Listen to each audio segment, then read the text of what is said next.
ನಾನಾಗುವೆ ನಿನ್ನ ಜೊತೆ.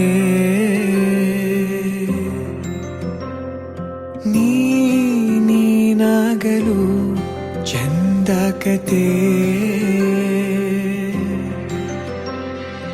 ಒಂದೇ ಬಾರಿ ನಾ ಸೋತ ನಿನಗೆ ನೂರು ಗೆಲುವ ತಂದೆ ನನಗೆ.